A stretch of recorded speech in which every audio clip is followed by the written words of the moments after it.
everybody. My name is Mina Hazar, and I'm the manager of Youth Gambling Awareness Program and National and Provincial Program here at the YMCA of Greater Toronto. Welcome, Lucia and Dr. Kim. I'm going to pass it to Lucia to get us started. Thanks, Mina. Welcome, everybody. Thanks for joining us this afternoon. We are thrilled to host Dr. Andrew Kim, who will walk us through the journey of sports betting in Canada. My name is Lucy Scalco, and I am a program coordinator with the Youth Gambling Awareness Program, or YGAP for short.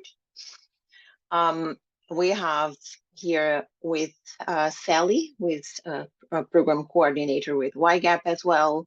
Also, the YGAP team is here, eager to learn about the evolution of sports betting in Canada and what has changed and what we need to know. So the house rules today, we are recording this session.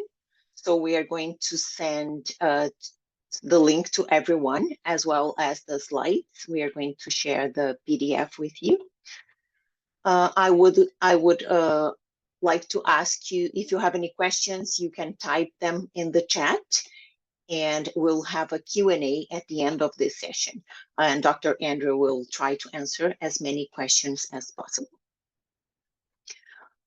So now I want to join me in welcoming Dr. Andrew Kim. He's an assistant professor in the Department of Psychology at Toronto Metropolitan University. He's a registered clinical psychologist in Ontario and the recipient of numerous prestigious awards and recognition. Dr. Andrew Kim's expertise is in the treatment of addiction, including gambling disorder. His recent work has focused on the impact of recent changes to sports betting in Canada, and is often featured in news media outlets to discuss issues related to sports betting. Dr. Kim, the floor is yours. Thanks, Lucia. Were you going to do a poll to see where everyone's coming in from? Thanks for the reminder. No worries. Okay, so I'm going to give you 2 seconds. Oh, no, it's too short, maybe 10 seconds, and you can answer the poll and tell us where are you joining from. What's the city, province, and if you're out of Canada, please let us know.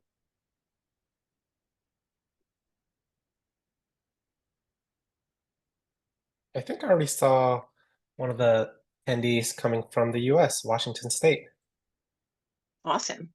Yeah, That's a lot great. of similarities of what's happening in the States and what's happening in Canada as well. Good to know. All right. Okay, so while we wait for the quiz, the poll results, why don't we get started? Thank you everyone for joining us here today.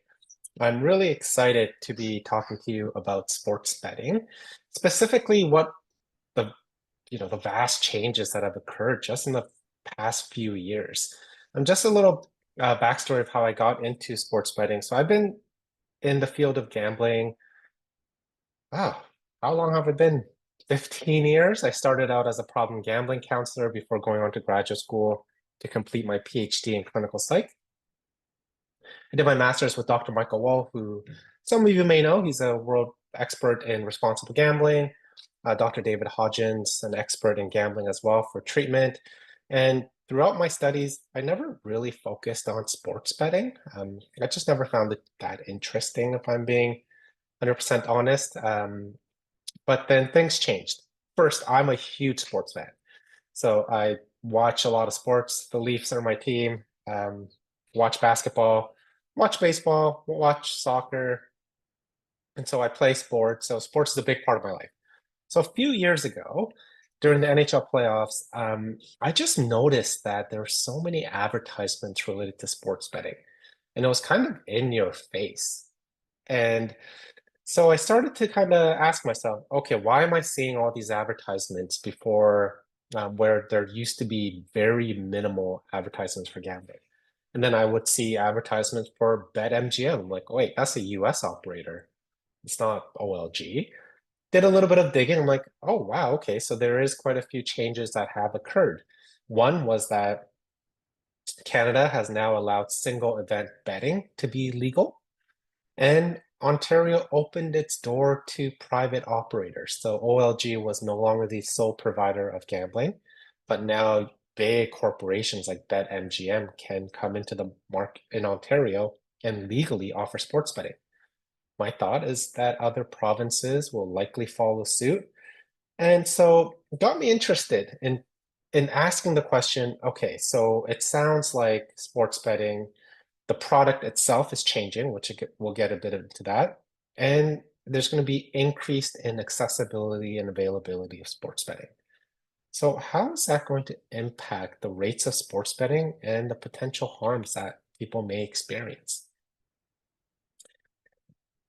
And so I'm hoping to shed some light into that overall question. So in terms of the agenda, we'll just start with a brief introduction of what sports betting is. As I mentioned, it's changed quite rapidly. Overview of sports betting in Canada, what we know, what we need to know, legislative changes, some of the research that I've been conducting, and summary. But before getting into it, I just want to acknowledge that I'm coming to you from the traditional territories of many nations, including the Mississaugas of the Credit, the Anishinaabe, the Chippewa, and the Haudenosaunee and the Wendat peoples, and is now home to many diverse First Nations, Inuit, and Métis people. I also acknowledge that Toronto is covered by Treaty 13 with the Mississaugas of the Credit. So here are the learning objectives for this webinar. Understand the recent legislative changes to sports betting, describe the different types of sports betting. There's quite a few, and in this presentation, I'm going to focus on in-play for the most part, as well as some on esports. Recall the profile of Canadian sports bettors. So who bets on sports in Canada, and how do they differ from those who gamble but not on sports? And then understand the risks associated with different types of sports betting. What I'm hoping to convey by the end of this webinar is that not all sports betting is equal when it comes to risk. And lastly, become familiar with tools and strategies that can help keep sports betting safe. So sort of responsible gambling strategy for sports betting. Okay, so it's going to be a lot of information. So I just like to start with the key takeaways. So this is sort of like a sneak peek or preview, I guess, or spoiler alert, I guess would be the best way to say it. So sports bettors, this may not come as a shock to many of you, but sports bettors tend to be young, educated men with higher income, and they're more likely to be impulsive and use substances. That is not to say that women don't bet on sports. That is not to say that the folks with lower socioeconomic status don't bet on sports. But if we just kind of take a look at the average, or who's most likely to bet on sports, it's young, educated men with disposable income. Different types of sports betting carry different levels of risk. And one of the riskier forms of sports betting that we're finding in research is in-play sports betting. And I'll get into what that is and why that is. Drinking alcohol or using cannabis while sports betting seems to increase harms. And so if you're betting on sports and you want to keep sports betting safe, then refraining from using substances is probably a really good idea. And it seems that if you want to limit your sports betting, set a money limit. Don't set a time limit. It seems money limits seem to be more effective than time limits in helping us to adhere to sports betting and reducing the risk of harms that we may experience. All right, so, pretty basic, but sports betting is placing a monetary wager on the outcome of a sporting event. And here is where the recent legislative changes impact our definition, or a moment within a sporting event. So it's not just now betting on who's going to win, Toronto or Ottawa, right? But now you can actually bet on who's going to score in a game. So it could be a moment in a sports betting, which is sort of like at a micro level or the macro level of which team is going to win. There are various types of sports betting. This is not an exhaustive list, but here are some common ones. So sports pools. I'm in a sports pool right now where I put in 50 bucks at the beginning of the year with 8 of my friends, and then we just play it out for the entire season. Daily fantasy sports is when every day you have a certain amount of money and then you pick a team to see who's going to do well in that day. So it's sort of a more rapid form of fantasy sports. Esports, electronic sports. And so it sort of parallels NHL, NBA, or traditional sports in that now there's a lot of leagues that have professional esports athletes, so competitive video gaming. And you can bet on the matches of competitive video gaming these days. And I'll show you a snapshot of some really big betting companies now providing this betting opportunity. Parlay bets, that's betting on more than one outcome. So it traditionally used to be 3 OLGs parlay system before single event betting became legal. You had to make a bet on at least 3 outcomes. And for you to win, all 3 would have to be correct. Single event betting, no longer the case that we have to pick 3. You can pick 1. Simple example is who's going to win Toronto versus Ottawa, or I can also make a single event bet that Austin Matthews is going to score a goal. Did they play tonight? Tonight or tomorrow's game. Micro bets, they're moments within a game that doesn't have anything to do with the score. So who's going to score the goal, who's going to take a penalty will be examples of micro bets. Similar to prop bets, but micro bets can happen more in a rapid succession, but essentially they're not outcomes tied to the game itself. And in-play betting, which is betting that can take place while game is ongoing. And I've highlighted esports and in-play because that's what we're going to focus on here today. All right, so what's the rate of sports betting in Canada? This is a study conducted by the Agri National Project. The Agri National Project, or ANP for short, is the largest and the only study of gambling and problem gambling in Canada. So this figure comes from in partnership with Stats Canada, so the CCHS, Canadian Community Health Survey.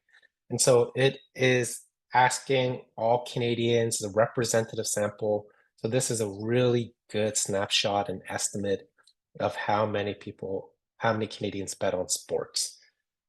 And as you can see, it's not a lot. This is in 2018 before all the legislative changes happened.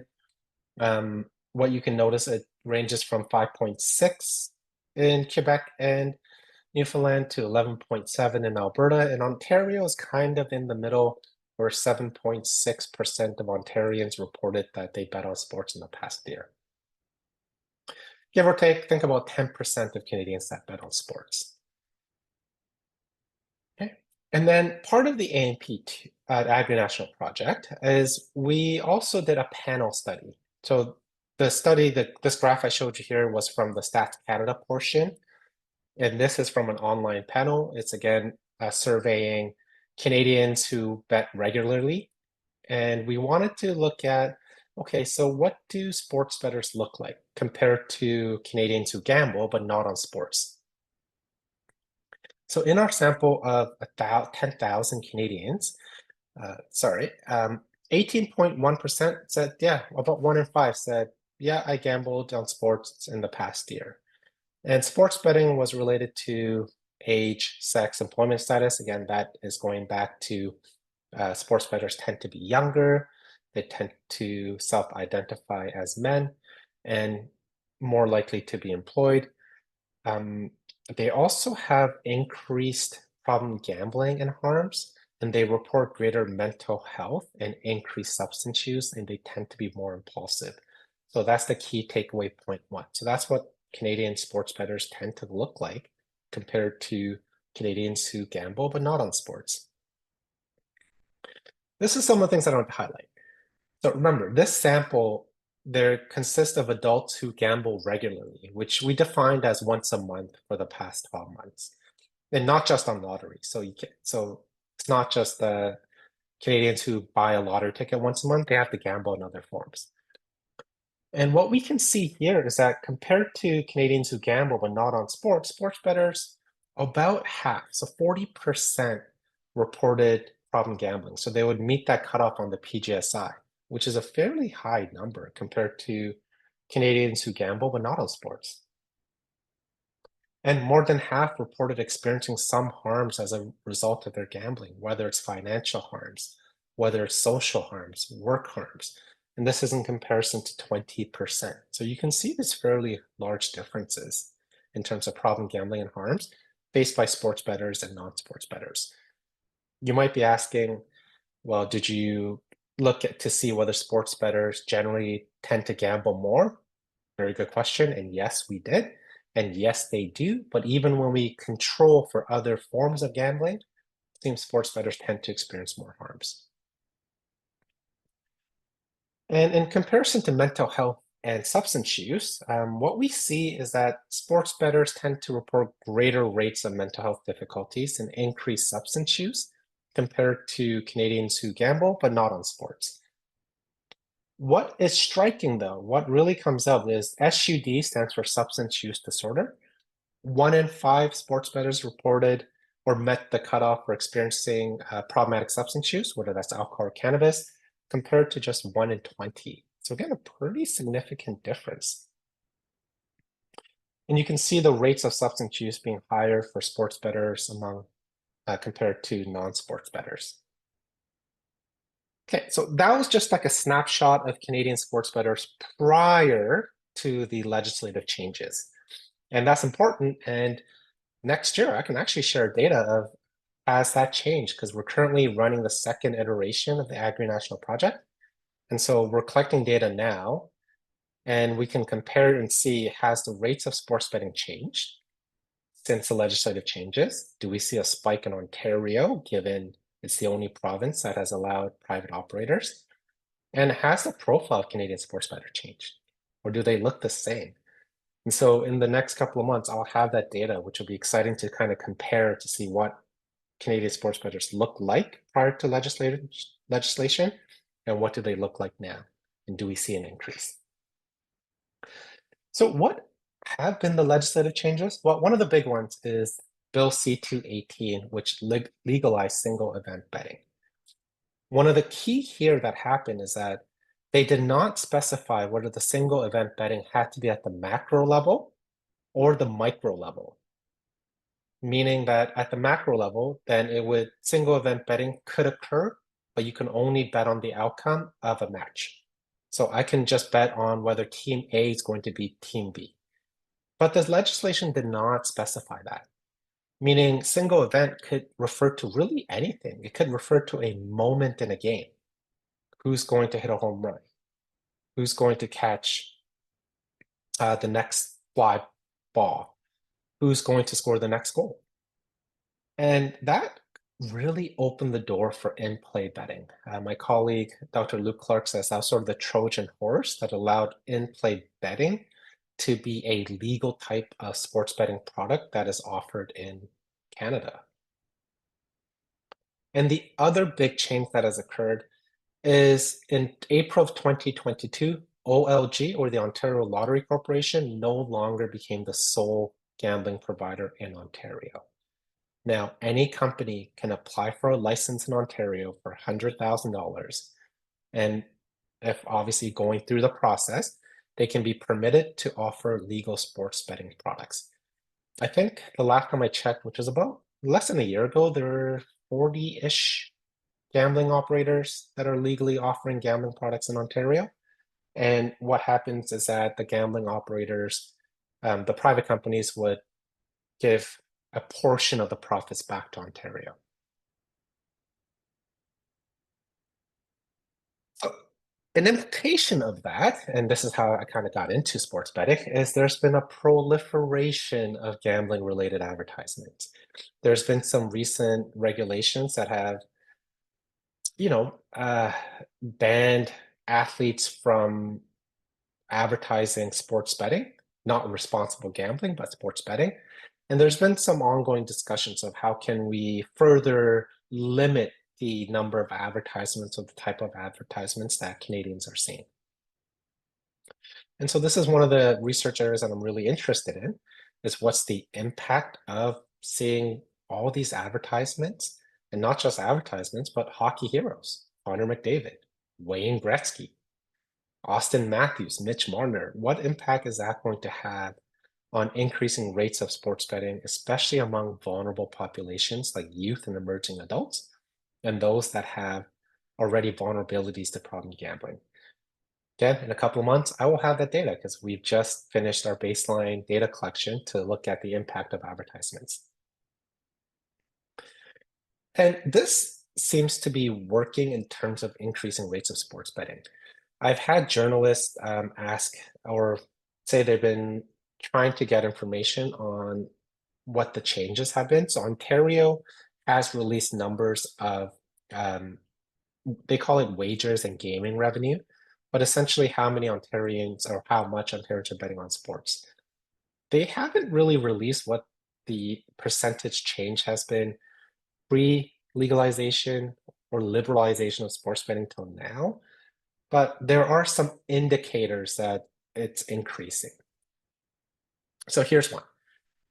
And I just want to note that this is not an apples to apples comparison. It is an apples to oranges comparison because the methodology is a little bit different. But what I want to highlight here is that in our 2018 study, Ontario for sports betting was middle of the pack at 7.6% compared to other provinces. In 2022, after all the legislative changes, including opening of the iGaming market, Ontario is at the top, with 63% saying that they bet on sports. Again, different sample size, but in terms of relatively speaking, because these are both representative samples, one was just conducted by Stats Canada, the other one by Ipsos Reid. What is striking is that you can clearly see Ontario sort of leading the way in terms of people saying, yes, I bet on sports in the past year, or the past month, compared to when Ontario used to be the middle of the pack. And there's also been some studies suggesting that calls to the Ontario Problem Gambling Helpline, specifically related to sports betting, there's been a significant increase pre-legislative changes to post. So you're starting to see some markers that sports betting is increasing in the province, and problematic sports betting is increasing in the province as well. Just a note on esports. So as I mentioned, esports are competitive gaming. You can make a really good career out of esports now, similar to how you can be a professional athlete. You can be a professional gamer just in competitive video games. This is taken from one of the world championships, and esports sells out packed arenas. Similar to how the Leafs will sell out an arena, esports will sell out arenas. There's collegiate esports teams. Some universities offer esports scholarships. And so it's no longer sort of this niche market. It's significantly growing in popularity. It's going to be part of the Olympics, right? So you can see how big esports is getting. And not surprisingly, the betting companies are taking note. They can see the growth in this market, and they're capitalizing it by offering gambling products, given how similar esports are to traditional sports. So the League of Legends World Championship in 2024, 7 million viewers. That's quite a bit. It kind of parallels some of the big North American sports markets. And some of the tournament prizes are up to $40 million. Bet365 DraftKings. Look, you can bet on the outcome of esports. So like traditional sports, you can now bet on which team is going to win. And esports has become fairly popular. And there's now some research studies kind of, again, looking at profile of esports bettors. So what do esports bettors look like? And what's the link between esports and problem gambling? So this was a very recent systematic review by Mangat et al. Looking at esports prevalence as well as connection to gambling. And what they found is that esports tend to be more common in men, young people, and non-white ethnic backgrounds, so racialized minorities. Part of it is, if you think about who games and the world population of gamers, gaming is super popular in East Asia, also very popular in Brazil as well. And yeah, esports betting, esports watching is linked to problem gambling and negative consequences from gambling as well. We just recently finished a study comparing esports athletes, collegiate esports athletes to esports spectators. So those who watch competitive esports matches on Twitch, and compared to just gamers who play the same type of games but are not sort of involved in that competitive esports nature. And we found similar links, is that being involved with esports, so whether you're watching it or you're competing, is linked to increased risk of problem gambling. And in a recent study that we also conducted, was looking at sports betting in general, not specific to esports betting, but we also had questions related to esports betting. And what we found is quite interesting. This was a sample taken from University of Calgary, University of Guelph, and TMU, Toronto Metropolitan University. And there we found that esports bettors, these are all sports bettors, mind you, but those who also bet on esports were more likely to self-identify as a woman. And again, were more likely to self-identify as a racialized minority. They're also more likely to bet in sports in general, more likely to make in-play bets and spend more on in-play betting. They bet on sports more often. They have greater problem gambling severity and higher levels of impulsivity. And part of it could be that those who are experiencing problem gambling or who are highly involved sports bettors, when traditional sports isn't happening, they may turn to esports betting, or there could be other relationships going on. We're not quite sure yet. Okay, now let's turn our focus to in-play sports betting. So in-play sports betting just really means that you can make a bet while a game is ongoing. And it could be on really any type of bet. You can make an in-play bet in the third period of who's going to win. You can make an in-play bet in the first period of who's going to score. It doesn't really matter the type of bet, it's just that you're placing a bet while the game is ongoing.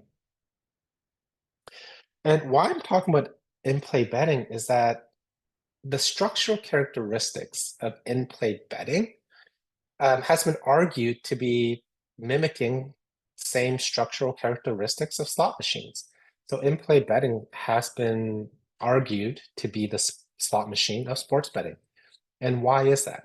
So traditionally, when you make a parlay bet, so before all these legislative changes, say I place a bet on Toronto beating Ottawa, Calgary beating Edmonton, Vancouver beating Winnipeg. I make my 3 bets. What do?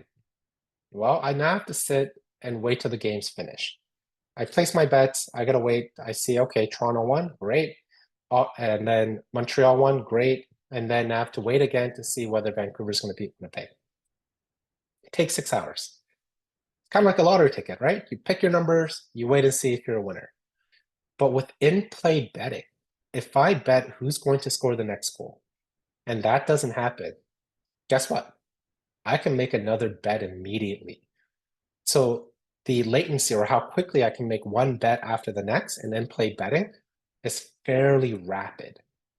Like a slot machine. You place a bet, you spin the reel, win, lose, you can do it again relatively quickly. In-play betting gives you that same type of betting opportunities that's found in slot machines. And before, this wasn't possible. So let's take an example of an MLB game. And I haven't seen anywhere that has offered the outcome of a pitch, and part of that is there's a delay between a TV broadcast, like what's happened in the stadium and TV. So I guess if you send someone to the game, they can tell you that was a strike. You place a bet on a strike. So that won't work, but let's just take this example. So in a baseball game, on average, there's about 295 pitches. So 300 pitches for both teams. Average time baseball game, this has reduced a bit with the changes that MLB, the Major League Baseball, has implemented, but 3 hours and 3 minutes. So if you take 295 and divide it by 183 minutes, you can make a bet every 35 seconds. So that's a lot of bets that can be placed just during one baseball game. So you can clearly see how in-play betting shares a lot of similarities to slot machines. Given that we know slot machine tends to be associated with a greater risk of problem gambling and have been suggested to be one of the most harmful gambling products. We want to see whether in-play betting shares similar risks, right? If in-play betting is like a slot machine of sports betting, we know that slot machines tend to be high risk, then in-play betting should also confer higher risk compared to the other types of sports betting. And so that's what we really wanted to uncover in our research. So clarify whether in-play betting is related to increased problem gambling and harms, who bets on in-play compared to other type of sports betting, and then also wanted to answer or understand, when is in-play betting most likely to happen? Does it happen when you're with friends? Does it happen when you're alone? Does it happen when you're at a bar? Does it happen when you're watching a game? Does it happen when you're drinking?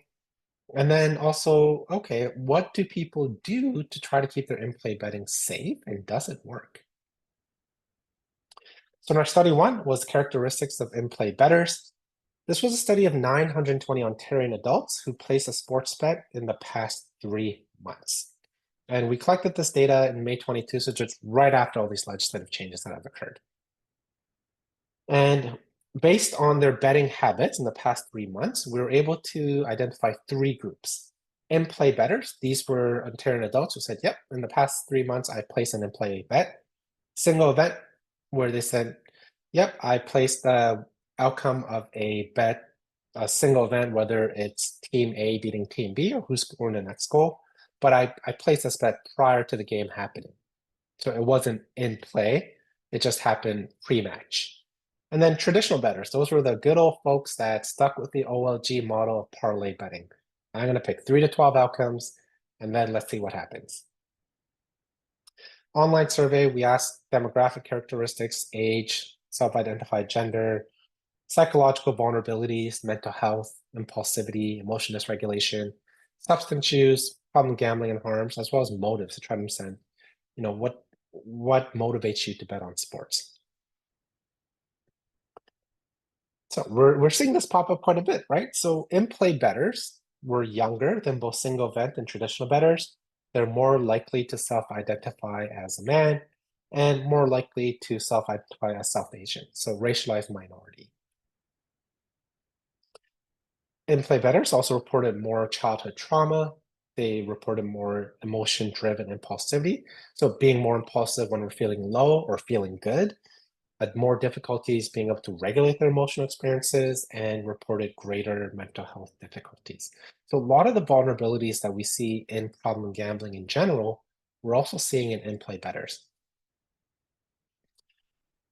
They were also more likely to report greater substance use difficulties with alcohol and cannabis. Now, what I want to highlight here is that this gray line is the in-play bettors. This dark blue is single event, and the light blue is the traditional, so the parlay bettors. The single event and traditional bettors did not differ in problematic substance use. They did not differ in problematic gambling. They did not differ in psychological vulnerabilities. So it's not that betting on one outcome seems to be driving these difficulties of increased risk, but it really seems to be something about being able to make multiple bets while game is ongoing. It's the in-play bettors that we really see a lot of these differences emerge. Same thing with problem gambling. So 5 on the PGS line will be moderate risk. Traditional and single event bettors around 2, which would be under the cutoff of 3 of low to moderate risk. And again, the single event and traditional bettors did not differ. So it's really this in-play betting that seems to be conferring additional risk.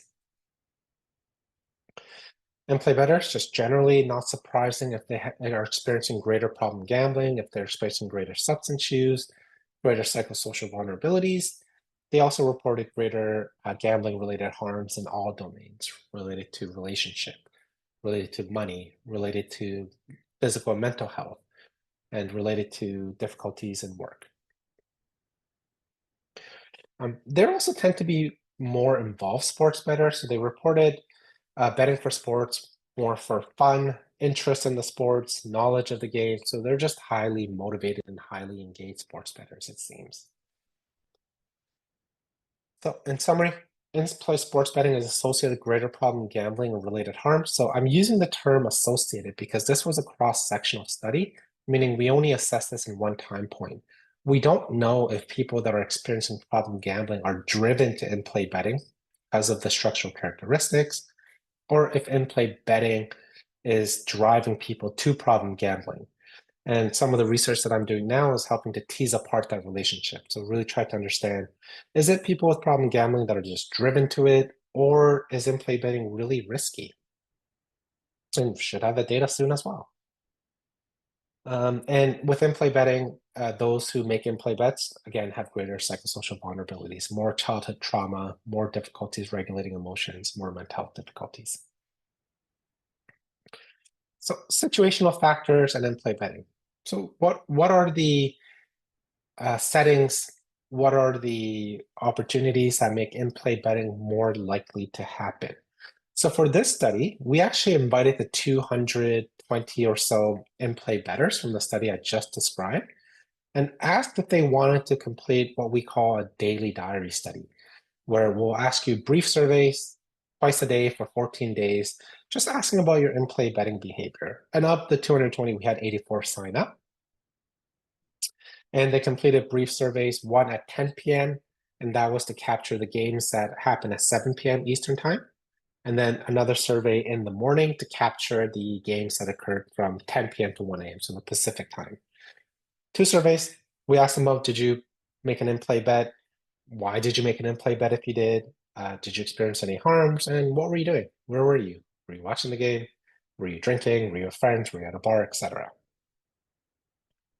And given that these participants were from the original study, we could also look at psychological characteristics that predicted who would make more in-play bets during that 2-week period, and those who had difficulties regulating their emotions and were more impulsive when experiencing negative emotions, they made more in-play bets. And another study I couldn't highlight here because of lack of time, we found that it's driven by a need to regulate the emotions through in-play betting. So essentially coping, right? So we know that some people with gambling problems with mental difficulties cope through gambling. Similarly, we're seeing this with in-play betting as well. And not surprisingly, those who reported more gambling-related harms, they had greater problem gambling severity. I think this part is really interesting. So these are the situational factors. If you use alcohol and cannabis while you're betting on sports, you're going to make more bets and you're going to experience more harms. If you're watching the game, you're going to make more bets and experience more harms. If you're with others and if you're with friends who are placing bets as well. So sort of that social context and what you're doing seems to really matter for in-play betting. And motives, being in the game and interest in sports are unique to sports. So someone who's really invested, and if they really like the sports, it seems to drive more in-play betting, and in turn may increase the risk of experiencing harms there. And then we also looked at the impact of advertisements. So participants who saw an advertisement, on the days they saw an advertisement, they spent 25% more money compared to days when they did not see an advertisement. So advertisement seems to have an impact on how much money people spend betting, which kind of makes sense to me. The marketers would disagree, but that's an empirical question, and we should have more data soon to see whether, if these advertisements are doing what I think the gambling operators want them to do, is to drive revenue, drive new players. And if you saw an advertisement, you're more likely to experience harms. Again, I think that's likely driven through spending more money and just being involved more in in-play betting. So in-play betting relate to various demographic, contextual, motivational factors. In particular, the social context, being with friends, using substances, watching the game. And when you see an advertisement, it seems to be driving some in-play betting behaviors as well. Self-regulation strategies for in-play betting. So another aspect, of course, in-play betting is here to stay. Ontario has opened Pandora's box, and I can't see it being closed and going back to OLG only model. So it's a product that is now available to the public. So what can people do to keep in-play betting safe? Right? We know it's a riskier form of gambling, but we also know with slot machines, there are a lot of people that can gamble on slots and not experience any harms. In-play betting, similarly, what are some things that can happen to try to reduce the risks or minimize the risks of in-play betting? So for this, we recruited 240 Canadian university students who placed a sports bet in the past 4 weeks. Online survey, just asking them about general strategies they use, if they adhere to their strategy, right? So that's when you set it, did you kind of adhere to it?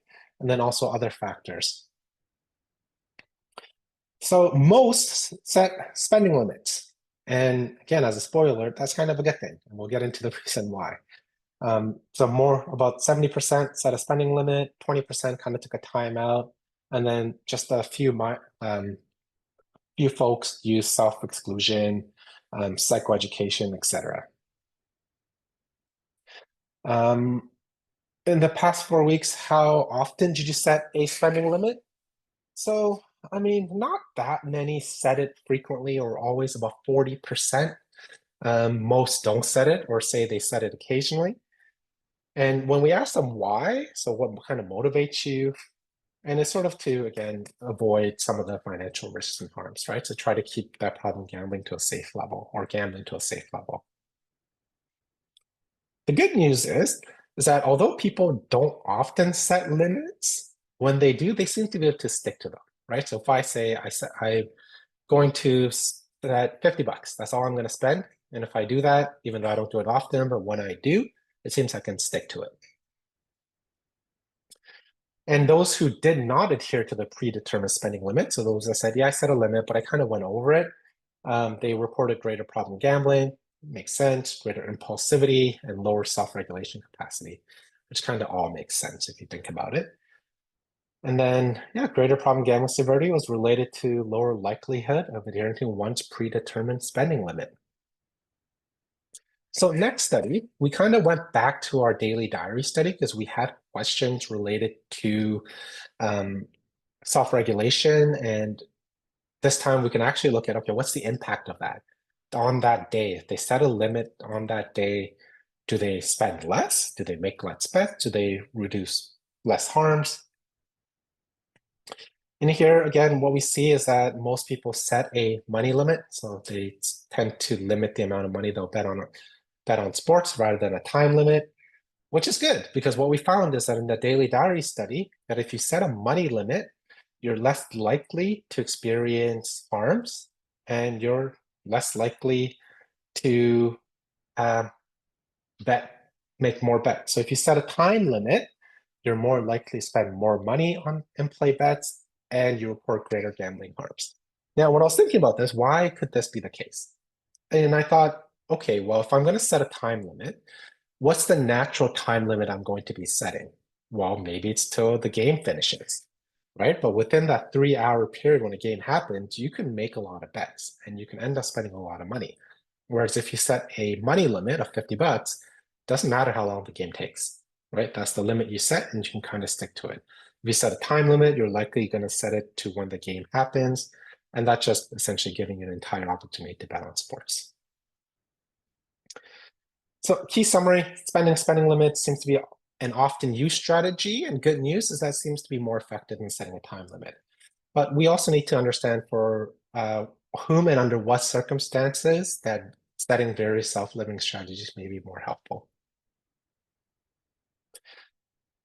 Coming back to the key takeaways, because I know that was a lot of information and what you need to know, which is why I kind of want to start with the spoilers, is that sports bettors tend to be young, educated men with higher income, more likely to be impulsive and use substances.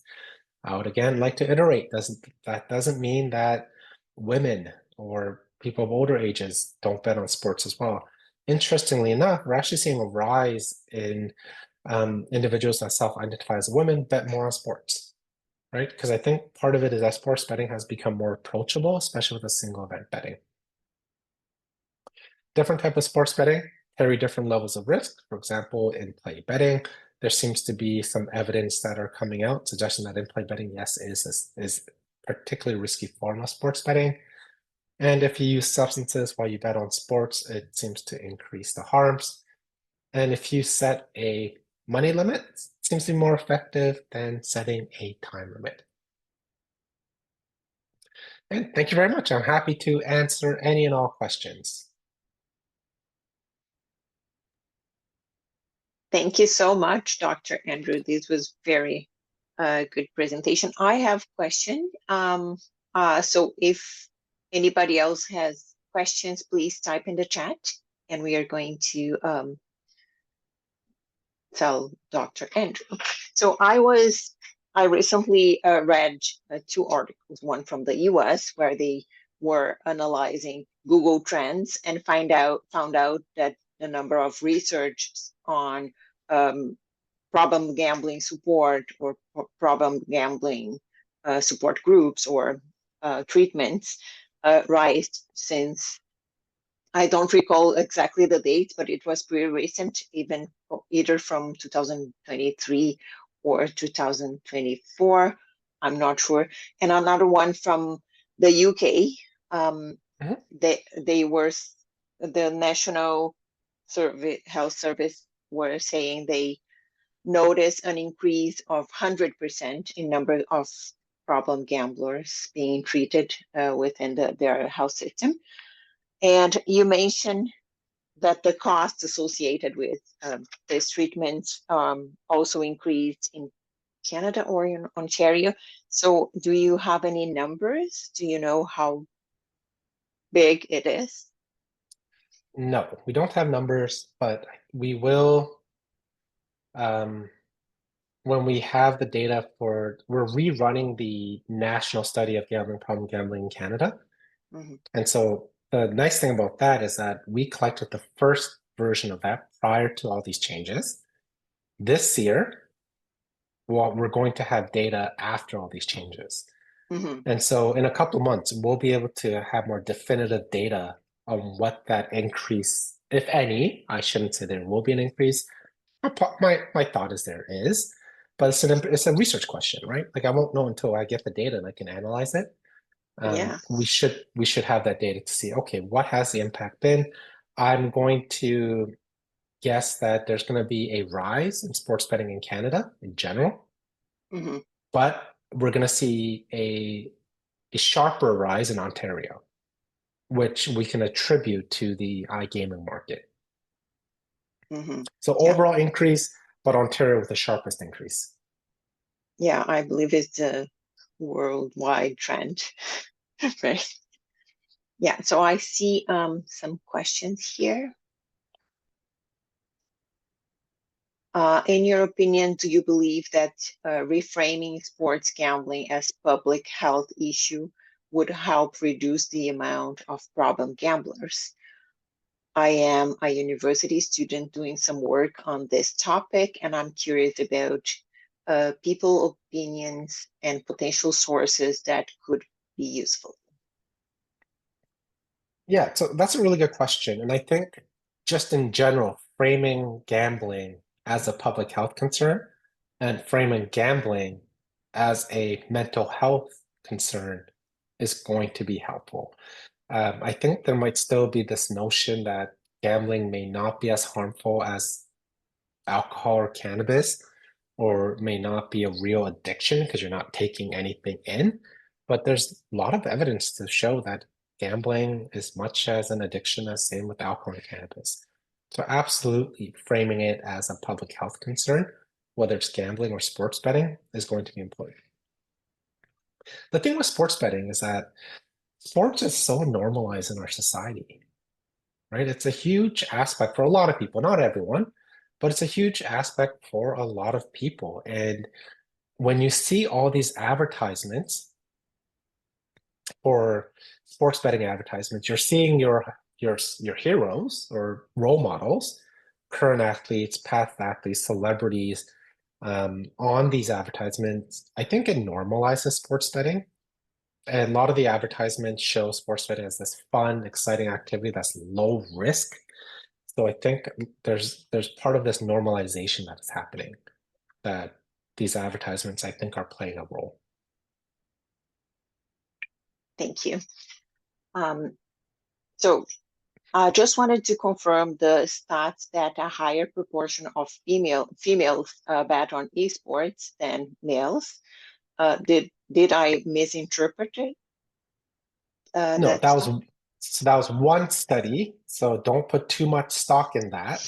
But that was one study of sports bettors in general. So we just did a study looking at self-regulation of sports betting, and we asked about the various types of sports betting they engage in. And yeah, so among those who already bet on sports, it seems women were more likely to say, yes, I bet on esports.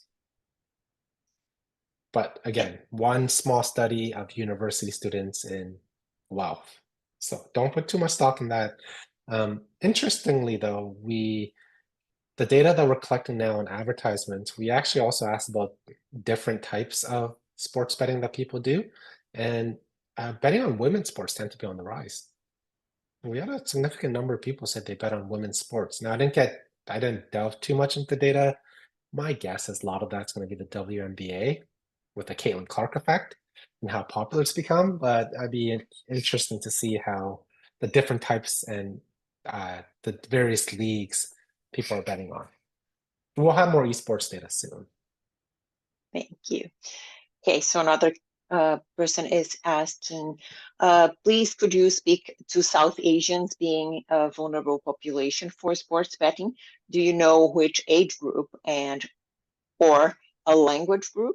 This would help service providers tailor outreach and awareness raising. Yeah, so I want to also caution my findings there. But I've talked to other colleagues, and they're also finding that it seems to be racialized minorities that seems to be bet more on sports. And we haven't done a focused study on this to look at why that might be the case. So I can only hazard a guess why, but I don't know. For me, I was an immigrant.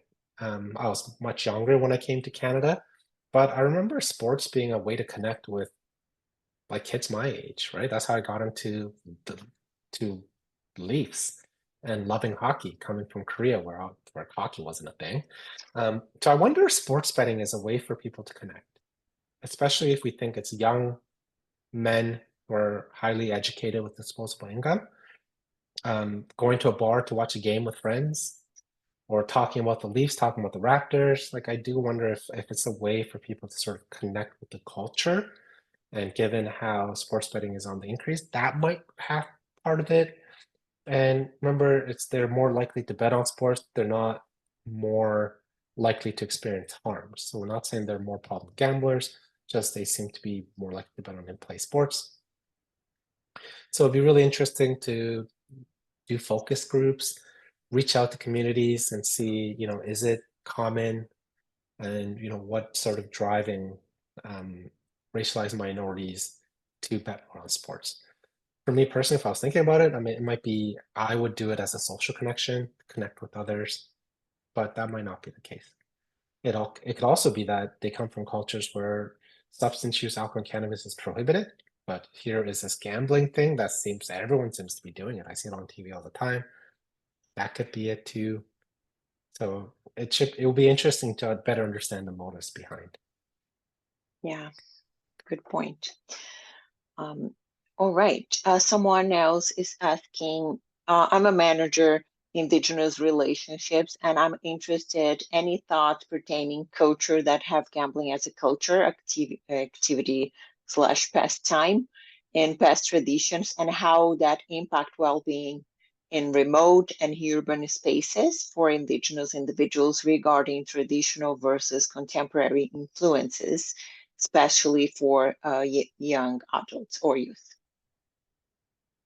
So, and the caveat here is that gambling is a recreational activity for many people, right? It's been around, I mean, I think I've read it's been around since the start of human civilization. In some form of another, gambling has been an important part of many cultures, and it is a pastime for a lot. So I'm always careful not to demonize gambling. I think a lot of people do gamble recreationally. They do gamble for fun. They gamble for cultural reasons. But given that I'm also a clinical psychologist and my specialty is in addictions, not just gambling, but substance use, other behavioral addictions, I'm also acutely aware that it can lead to devastating consequences. So yeah, there are ways to keep it safe. There are ways to do it for fun. There are ways to do it for cultural reasons. But I think it goes to education, informing young adults, youth, informing them about the potential risk, informing them what strategies and how to keep it fun and safe and how to do it in a responsible way. I also think in terms of responsible gambling, the operators have a lot of onus on them, responsibility on them as well. But that's a whole different other matter in terms of where the responsibility lies. Thank you. And there's a question here. I'm not sure if you will be able to answer, but anyway, I'm wondering if there is any data around sports betting through cryptocurrency platforms and related implications. I'm not sure. I know there's a lot of I know there's ways to bet with cryptocurrency in general. Whether you can do it on sports, would I be surprised to find that it occurs? No, I imagine it does. But in Canada, given it's so widely available, I'm not sure there's be any point to be able to do that. Where I see that more happening is maybe in gray spaces where gambling is prohibited or in video gaming. But given how available it is, I don't know why you would want to go through another site that may not be regulated to bet on sports using cryptocurrency. Yeah. But I'm sure it happens. But again, you have so many other options to bet on sports in Ontario and in Canada that I don't think you'll need to go that route. Yeah, I agree with you. And I see people asking in the chat how they can learn more about your work, how they can see the work you've done. You could email me. I'd be happy to share any papers. I'm also on ResearchGate or Google Scholar. I go by Hyun Soo Kim. That's my Korean name. But if you type that in or any of my papers or in-play sports betting, you can see what I've done. But you can email me. I also have a lab website that has a lot of our research studies, which I can put it into the chat. But yeah, it's again, I'm really passionate about sports. That's how I really got into studying sports betting in the first place, is because I'm a huge sports fan and I just saw these changes and I thought this is not good, likely not good. So let's do some research and have a lot of the longitudinal data coming our way soon. Yeah. And I see Dylan is curious as to where to locate additional research on this topic. Yeah, so Google Scholar I really like. And then if you go to Google Scholar and you go to type in play sports betting, you'll see a lot of the research that have recently come out. Thank you. And Ella, yes, we are recording this session and we are going to make the video available and send the link to all of you. More questions coming. Good question, Chad. Short answer of it is yes. So what we're finding is that those that have feel that they have more knowledge, they seem to be more engaged in sports betting and they may experience more harms. I'm actually co-supervising a student at Guelph with my colleagues, and that's their whole master's dissertation. And I mean, yeah, I know hockey much more than I know NFL. So if I'm going to bet on sports, I would probably bet on hockey than I would on NFL because I feel like I have more knowledge. But to what extent do I overestimate that knowledge, sort of as like an illusion? That's what we're assessing. But yes, there seems to be a link. If you say that I'm very knowledgeable in sports, then you're more likely to bet on sports. Because there is that skill component, right? It's not completely random. It's a matter of, do you overestimate that, and does that lead to making maybe some bad bets? Thank you so much. Mina, do you have any final question? I don't have any questions, actually. I enjoyed the presentation very much and learned a lot. Thank you very much, Dr. Kim. Oh, my pleasure. Thank you everyone for attending. Yeah. And I'm going to put the link in the chat of one resource from one of our YGAP youth outreach worker from Ottawa. He partnered with Ottawa Public Health and Carleton University and created a beautiful and very useful info sheet. You can download the versions in English and French, and it's called Gambling, Talking with Your Youth About Sports Betting. I hope you enjoy it. Thank you, everyone.